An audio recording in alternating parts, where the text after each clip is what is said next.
no es su padre, pero le está dando una orden: que se vaya del pueblo, que no regrese. Esto a pesar de que lo quiere como a un hijo, pero sabe que este lugar le queda pequeño. Los años pasan, el tiempo hace sus estragos y cuando es adulto, el chico decide volver. Cree que ahora es más fuerte y podrá soportar la nostalgia, pero si eres alguien que dejó su lugar de origen, sabrás que los recuerdos pueden ser abrumadores. María intenta llamar a su hijo Salvatore desde Sicilia para avisarle que alguien ha muerto, pero no logra encontrarlo. Su hija Lía le dice que es inútil, de seguro está ocupado y que quizá ni siquiera lo recuerde. Le pide que deje de pensar en él, pues hace 30 años que no los visita. Pero María está convencida de que Salvatore sí lo recordará. Mientras tanto, en Roma, Salvatore, un reconocido director de cine, llega a su departamento. Clara, una mujer joven que dormía en su cama, le cuenta que su madre llamó y la confundió con otra. Luego le dice que la llamada era para informarle sobre la muerte de Alfredo y que el funeral será mañana. La noticia lo impacta, lo deja pensativo y comienza a recordar su infancia. Cuando tenía 9 años vivía en Giancaldo, un pueblo del sur de Italia, poco después de la Segunda Guerra Mundial. Lo llaman Toto y es monaguillo en la iglesia. Ayuda al padre Adelfio, aunque a veces se queda dormido durante la misa, lo que enfurece al cura, ya que si no escucha la campanilla en la consagración, se pierde y no sabe qué hacer. Toto le explica que en su casa no almuerzan y que el médico le dijo a su madre que por eso siempre tiene sueño. El padre lo despide porque debe ir al cine del pueblo, el Cinema Paradiso, a revisar una película para censurar las escenas que considera escandalosas. Toto insiste en acompañarlo, pero el padre lo echa. Aún así, el niño logra colarse en la sala. Ahí el cura le indica a Alfredo, el proyeccionista, que inicie la película. Bajos fondos de Jean Renoir. Durante la proyección marca con una campanilla las escenas que deben ser cortadas. Casi todas son besos. Más tarde, Toto sube a la cabina de proyección y le pide a Alfredo que le regale algunos de los fragmentos de película que cortó. Pero Alfredo le dice que los necesita para volver a pegarlos antes de devolver la cinta y lo corre de la cabina. Aún así, Toto consigue algunos pedazos y los guarda en una caja como recuerdo de las escenas que vio y cuyas frases aún recuerda. Un día le pregunta a su madre por qué su padre no ha regresado si la guerra ya terminó. Le dice que ya ni se acuerda de cómo era. Ella le responde que volverá, pero que Rusia está muy lejos. Otro día en la escuela, Toto ve cómo los profesores castigan con dureza a los alumnos que no responden bien. Una maestra golpea a un compañero contra el pizarrón y luego con una regla. Más tarde, Toto va al Cinema Paradiso. Aunque paga su entrada como todos, lo que más le atrae es la cabina de proyección. Espía a Alfredo mientras trabaja, pero él siempre lo regaña y lo manda de vuelta a la sala. Ahí Toto consume tabaco que le pasa a un amigo mientras ven La Terra Trema. Todos los espectadores se emocionan cuando los personajes están por besarse, pero al cortar la escena protestan. Toto se ríe y luego todos olvidan la molestia viendo una película de Charles Chaplin. Al salir del cine, su madre lo espera en la plaza y le pregunta si compró la leche. Toto tiene que admitir que se gastó el dinero en el cine. Ella lo abofetea y Alfredo, que lo ve, decide intervenir. Le dice a María que Toto entró gratis y que probablemente perdió el dinero en la sala. Con ayuda del taquillero, Alfredo finge haber encontrado 50 liras y se las da a la madre, guiñándole un ojo a Toto. Otro día, Toto acompaña un funeral como monaguillo. La ida al cementerio es fácil, pero el regreso lo agota. Mientras camina con el padre, Alfredo pasa en su bicicleta. Toto finge dolor en el pie y Alfredo, divertido, decide llevarlo. Durante el camino, Toto le pregunta a Alfredo si conoció a su padre. Alfredo le responde que sí. Era alto, delgado, simpático, con un bigote como el de él y siempre estaba riendo. Toto le dice que ahora que va a quinto curso, tal vez ya podría entrar a la cabina y le pregunta si pueden ser amigos. Alfredo le contesta que Toto es demasiado listo para ser su amigo. Añade que siempre les ha aconsejado a sus hijos que tengan cuidado y elijan bien a sus amigos. Pero Toto le recuerda que no tiene hijos. Alfredo responde que cuando los tenga, se los dirá. Cuando llegan a casa, la madre de Toto está furiosa. Toto dejó los trozos de película cerca del brasero, lo que provocó un incendio que quemó las fotos de su padre y puso en peligro a su hermana. María lo castiga con palmadas y al ver las fotos quemadas, Alfredo se conmueve. Ella culpa a Alfredo, dice que las películas lo están volviendo loco, que Toto no habla de otra cosa que del cine y de él, y le exige que prometa no dejarlo entrar nunca más al cine. Alfredo lo promete. María le dice a Toto que ojalá su padre estuviera para corregirlo, pero él responde que su padre está muerto. María se quiebra. Pese a la prohibición, Toto vuelve al cine. Quiere entrar a la cabina, pero Alfredo no lo deja. Entonces, al ver que una mujer se dirige a llevarle comida a Alfredo, se le ocurre llevársela él mismo. Sube y le dice que le aclaró a su madre que Alfredo no le dio las películas. Alfredo se conmueve y lo deja quedarse. Le cuenta que empezó como proyeccionista a los 10 años con películas mudas, girando el proyector a mano todo el día. Toto le pide que le enseñe, pero Alfredo se niega. Dice que ese trabajo es como una esclavitud, incluso en festivos, y siempre se está solo. Toto le pregunta por qué no cambia de trabajo y Alfredo le responde que porque es un pobre tonto. Mientras Toto mira los carteles que Alfredo tiene en su cabina, le pregunta si no le gusta su trabajo. Alfredo le responde que uno se acostumbra, pero que cuando desde la cabina escucha al público reír y disfrutar, él también se siente feliz. Es como si fuera él quien los hiciera reír y olvidar sus problemas. Y eso le gusta. Mientras Alfredo va al baño, Toto aprovecha para usar los aparatos de proyección. Aunque lo hace bien, Alfredo se enoja mucho y lo echa a gritos, diciéndole que nunca volverá a entrar. Otro día, durante un examen de grado, llegan examinandos externos y uno de ellos es Alfredo. Como no sabe resolver el problema, le pide ayuda a Toto. Este se niega al principio y se ríe, pero luego le propone ayudarlo a cambio de que lo deje volver a la cabina y le enseñe a proyectar. Alfredo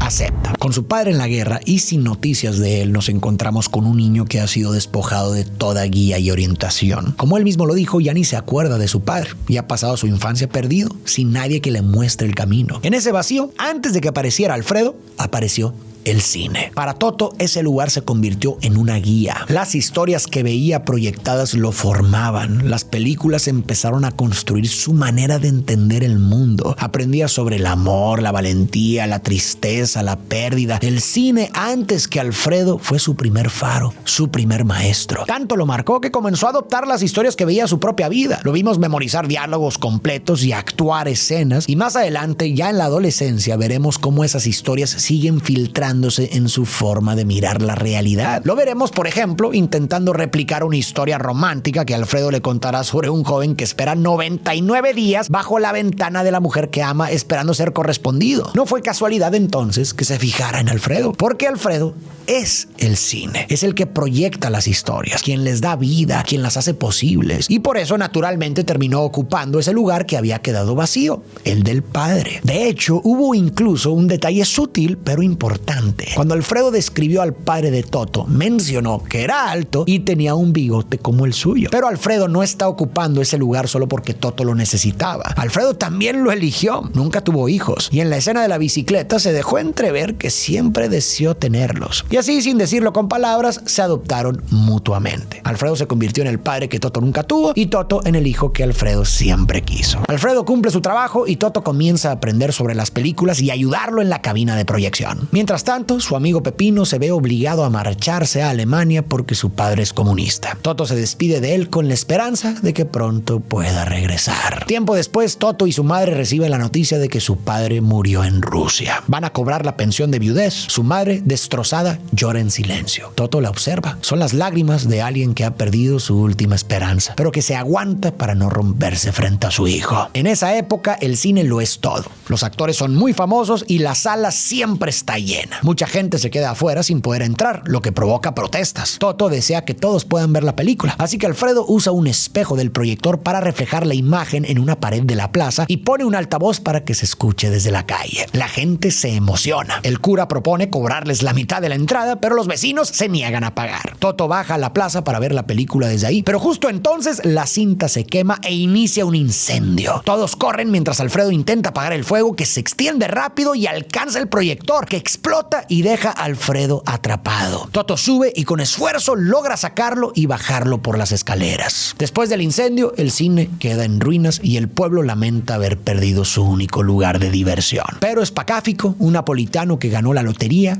compra el cine. El padre Adelfio bendice la inauguración del nuevo Cinema Paradiso y Spacáfico pone a Toto como proyeccionista con el permiso de su madre. En la inauguración se proyecta Ana y la escena del beso de Silvana Mangano provoca gritos y aplausos. De pronto entra un hombre a la cabina. Es Alfredo, ahora ciego. Toto se alegra de verlo. Le cuenta que va bien en la escuela, pero que con este trabajo tal vez ya no vuelva. Alfredo le dice que no lo haga, que este no es su verdadero destino, que un día tendrá cosas más importantes que hacer. Años después, ya adolescente, Toto sigue trabajando en el cine acompañado por Alfredo. Las cintas ya no son inflamables, algo que Alfredo lamenta. A las funciones va gente de todas las edades y ocurren todo tipo de cosas. Algunos jóvenes se tocan viendo a una actriz sensual, otros tienen encuentros íntimos en un cuarto privado e incluso hay un asesinato. Me parece que hay algo profundamente hermoso en la forma en que Cinema Paradiso retrata al cine. El cine en la película es un personaje más que se vuelve esencial en la vida de Toto, pero también en la de todo el pueblo. Desde los más pequeños hasta los más ancianos, todos se reúnen en esa sala como quien va a misa, como quien busca algo sagrado. Porque para ellos el cine es precisamente un espacio sagrado donde por un rato pueden vivir otras vidas, sentir otros dolores, otras alegrías y escapar de la suya suya, aunque sea por unos minutos. Y también hay algo profundamente humano en esa sala. Se ríe, se llora, se grita, se comparte comida y también emociones. Sin importar la edad ni el género, la comunidad entera se encuentra ahí no solo para ver una película, sino para sentir juntos. Y dicho esto, Cinema Paradiso es también un homenaje al cine. Una carta de amor a ese arte que tantas veces nos ha salvado. Como a Toto, las historias que vemos en el cine nos marcan, se quedan con nosotros, nos ayudan a comprender cosas que no sabíamos cómo nombrar, nos revelan partes de nosotros que estaban escondidas, nos permiten ver el mundo con otros ojos y a veces, cuando más lo necesitamos, nos dan consuelo. Hay personajes que nunca olvidamos, historias que sin importar el transcurso del tiempo siguen tocando algo muy profundo en nuestro ser, porque conectamos, porque nos vemos ahí, porque nos sentimos reflejados en sus luchas, en sus miedos, en sus deseos y de alguna manera, gracias a esas historias, nos sentimos un poco menos solos. Cinema Paradiso cuenta la historia de Toto, pero de alguna extraña manera cuenta la nuestra también, porque todos en algún momento de la vida hemos salido de ver una película sintiendo que algo dentro de nosotros cambió, que algo se movió, que algo se entendió. Esa es la verdadera magia del cine. El cine no solo proyecta imágenes, también nos proyecta a nosotros mismos. Nos devuelve una imagen de quiénes somos, de lo que anhelamos, de lo que lamentamos, de lo que tememos. Toto tiene una cámara y graba escenas cotidianas del pueblo. El matadero, la estación, la vida diaria. Un día, mientras graba la llegada de los viajeros, captura a una chica que lo deja fascinado. Elena, la hija del nuevo director del banco. En la escuela, Toto y sus amigos la miran a lo lejos, hasta que ella deja caer su almuerzo. Toto y otro amigo corren a devolvérselo. Toto llega primero y se presenta, pero su amigo lo empuja y lo deja con el ojo morado. Más tarde, Toto pone sus grabaciones en la cabina para describírselas a Alfredo. Cuando le describe a Elena, Alfredo se da cuenta de que está enamorado y se divierten hablando del amor. Un día, Toto se acerca a Elena en la calle, pero se pone nervioso, la saluda torpemente y provoca su risa. Elena se disculpa y se va, y Toto se queda lamentando su torpeza. Alfredo lo escucha desahogarse y le cuenta un cuento. Un soldado se enamora de la hija del rey durante una fiesta. Un día logra hablar con ella y le confiesa su amor. La princesa, sorprendida, le propone una prueba. Si espera 100 días y 100 noches bajo su balcón, será suya. El soldado acepta y se queda ahí, aguantando la lluvia, el frío, las picaduras. Pasan 99 días. Está débil, casi sin fuerzas, llorando. Pero justo antes del día 100, se levanta,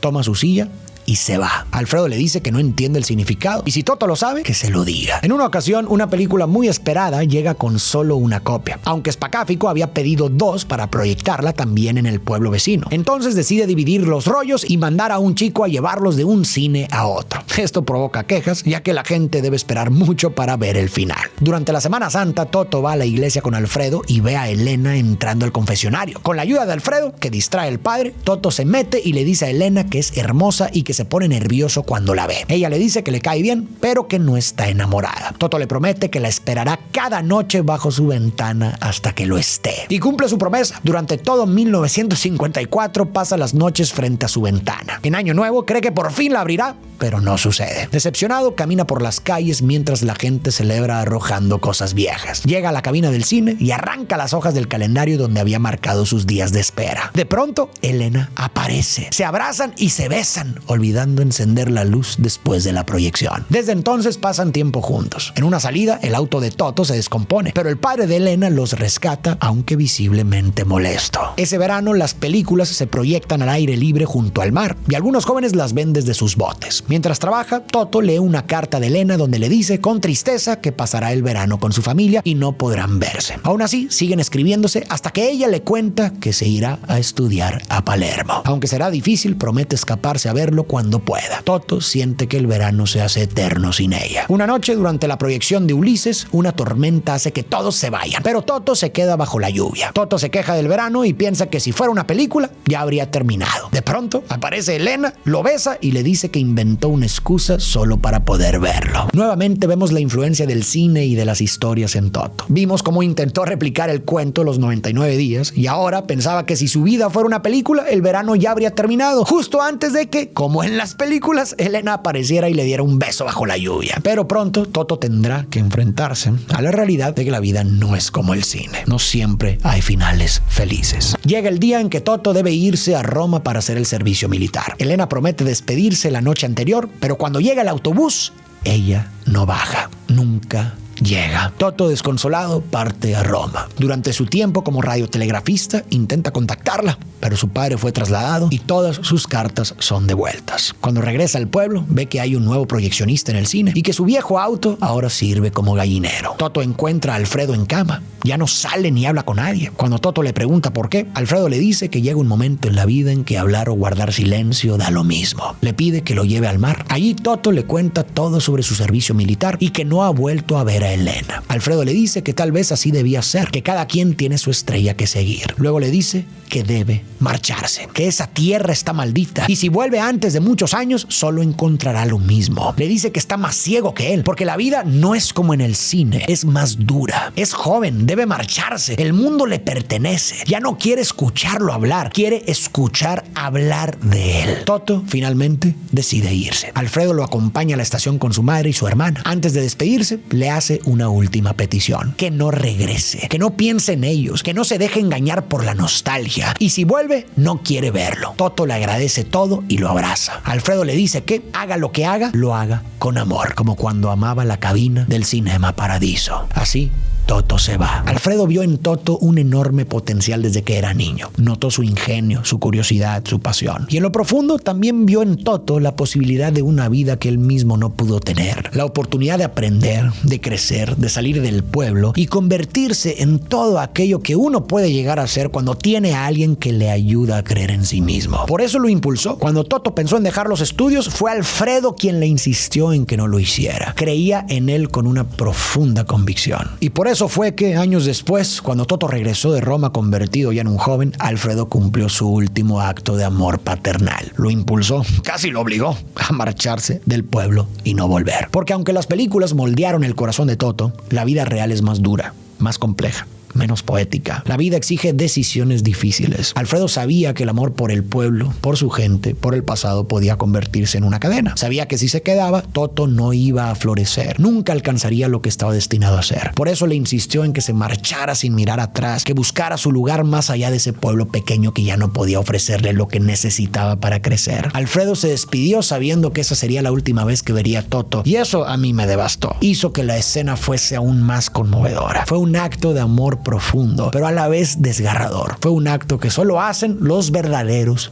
padres: dejar ir para que el otro pueda crecer. Cinema Paradiso es una carta de amor al cine, sí, pero quizás más que eso, es una carta de amor a las personas que nos marcan el alma. Alfredo fue uno de esos padres de la vieja escuela que enseñaban lo esencial para que uno pudiera convertirse en adulto y enfrentar el mundo. Hombres que trabajaban sin descanso para que otros pudieran disfrutar la vida y que jamás esperaban reconocimiento por lo que hacían. De esos con las manos endurecidas, pero los ojos suaves. De esos cuya rudeza exterior no podía ocultar el corazón enorme que llevaban dentro. No fue el padre biológico de Toto, pero fue quien lo convirtió en hombre. Fue el maestro que le enseñó a mirar más allá de la pantalla, más allá de la fantasía, hacia la vida misma. En el presente, después de tantos años, Salvatore regresa en avión a su tierra. Su madre, con orgullo, le muestra la casa renovada y su antigua habitación, donde todavía conserva recuerdos de su infancia. Fotos, un viejo proyector y una imagen junto a Alfredo. En el funeral hay pocas personas. María le dice que Alfredo estaría feliz de que haya venido, que hablaba de él hasta en su último momento. La comitiva cruza la plaza y Salvatore ve el Cinema Paradiso ahora en ruinas. Reconoce a algunos vecinos ya ancianos. Se encuentra con Spacáfico, su antiguo jefe, quien le cuenta que el cine cerró hace 6 años por la crisis, la televisión y los videos. Ya nadie iba. El ayuntamiento lo compró y pronto será un aparcamiento. Salvatore ayuda a cargar el ataúd para llevarlo a la iglesia. Después del funeral va a la casa de Alfredo, donde Ana le entrega una caja con una cinta que él le dejó. Ella le cuenta que Alfredo siempre dijo que Salvatore no debía volver al pueblo y que antes de morir incluso pidió que no le avisaran. Salvatore entra al viejo cine que está por ser demolido. Al recorrerlo, recuerda el bullicio de los espectadores. Sube a la cabina y encuentra pedazos de película tirados por el suelo. Luego, en su habitación, ve la grabación que hizo de Elena y se le escapan algunas lágrimas. No puedo evitar ver esta película también como un homenaje a todos aquellos que en algún momento de su vida tuvieron que despedirse de su lugar de origen, de sus calles, de sus hogares, de su gente, porque eran demasiado demasiado grandes para quedarse. Irse a veces es una necesidad. Y lo más doloroso es que muchas veces los que se quedan lo saben. Por eso, en lugar de rogarles que se queden, prefieren endurecer el rostro, disfrazar el cariño de indiferencia. Prefieren que se vayan creyendo que los odian antes de hacer más difícil su partida con lágrimas. Y luego pasa el tiempo, años, décadas, y cuando finalmente se vuelve, el tiempo ha hecho sus estragos. Nada es igual. Los templos de la infancia ya no están. Las casas son otras, las calles parecen más pequeñas, los rostros envejecieron o ya no están. La nostalgia se mezcla con la realidad y uno no sabe si está caminando entre fantasmas o recuerdos. Y sin embargo, entre tanta pérdida, hay algo que permanece, algo que ni el tiempo, ni la distancia, ni la muerte pueden destruir: el amor. Cualquiera que haya vuelto a su ciudad natal después de muchos años conoce ese sentimiento, esa especie de déjà vu que llega sin aviso. Una brisa, un aroma familiar, una voz que se parece a otra, la imagen de unos niños corriendo por donde uno también corrió. Y de pronto el corazón se aprieta, porque en un segundo todo ese pasado vuelve como una ola, vivo, intacto, doloroso, pero hermoso. Es sorprendente cómo el pasado puede sentirse tan reciente cuando se evocan asuntos del corazón. Lo que uno creyó haber olvidado regresa con una nitidez abrumadora, como si todo hubiera ocurrido ayer. Y es entonces cuando uno entiende que lo único que verdaderamente permanece es el amor. El amor y la gratitud por lo vivido, por nuestras raíces, por quienes nos vieron partir, por quienes nos enseñaron a soñar, por quienes siguen ahí esperando con un plato caliente y una sonrisa que no reprocha, y también por aquellas personas que ya no están, pero cuya presencia se siente en cada rincón. Más tarde, Salvatore le confiesa a su madre que siempre tuvo miedo de volver. Después de tantos años pensó que sería más fuerte, pero todo le cae de golpe, como si nunca se hubiera ido. Aunque ya no reconoce a nadie, también admite que la abandonó. Se fue sin darle una explicación. Su madre le dice que nunca se la pidió, que hizo bien en marcharse y logró lo que quería. Agrega que cuando lo llama, siempre responden mujeres diferentes, pero nunca ha escuchado una voz que lo ame de verdad. Confiesa que le gustaría verlo acompañado, enamorado, pero que su vida ya está en otro lado. Aquí solo quedan fantasmas. Toto nunca dejó de buscar a Elena, ni cuando la estuvo llamando durante el servicio militar, ni en los 30 años que siguieron. En cada mujer con la que estuvo parecía seguir buscando algo que no encontraba. Cambiaba de pareja, pero ninguna era ella. La ausencia de Elena se convirtió en una presencia constante, en forma de vacío que lo acompañaba donde fuera. Y quizá fue ese mismo vacío silencioso y persistente el que lo inspiró. Hay quienes dicen que el gran arte nace del deseo que no se cumple, de la búsqueda de aquello que nunca se alcanza. Y quizás por eso las películas de Toto fueron tan grandes. En el fondo, su dificultad para amar o para dejarse amar parecía reflejar esa herida que había quedado suspendida en el tiempo sin resolución. Hasta que, años después, tuvo esa conversación con su madre. Ella fue la única que pudo darle el cierre que nadie más le dio.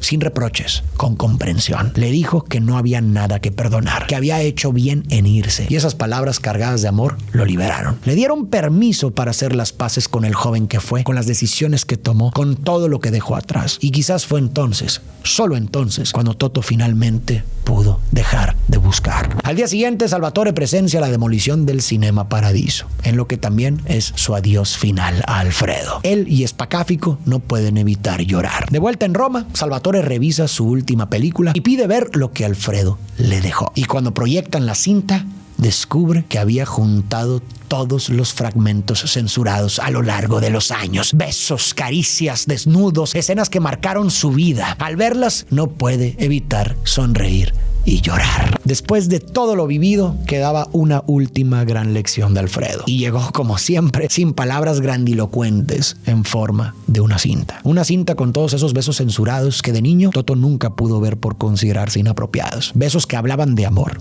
de deseo, de ternura. Fragmentos de humanidad que, sin darse cuenta, él también había censurado de su propia vida. Y ahora, Alfredo se los devolvía. Esos besos eran metáforas de todo lo que Toto había evitado, todo lo que había dejado de lado. Durante 30 años se había negado a sentir. El dolor, la pérdida, la nostalgia, todo eso lo empujó a blindarse contra el amor, a volverse distante, a censurar su propia capacidad de amar, de desear, de entregarse sin miedo. Pero en su intento por protegerse, también se fue quedando solo. Y entonces apareció Alfredo, una vez más, para recordarle que eso también era importante. Y se lo mostró de una forma terriblemente bella, con la belleza de lo que alguna vez fue prohibido, pero que siempre, siempre mereció ser visto y vivido. Y Toto lo entendió, por fin lo entendió. Quizás eso era lo que necesitaba, volver al origen, hablar con su madre, caminar por las ruinas de lo que fue y recibir ese último regalo, para finalmente destrabar ese bloqueo emocional que lo había acompañado por tantos años, para abrirse por fin a la posibilidad de sentir de nuevo. Y tal vez también de encontrar el amor, como cuando lo hizo en el Cinema Paradiso.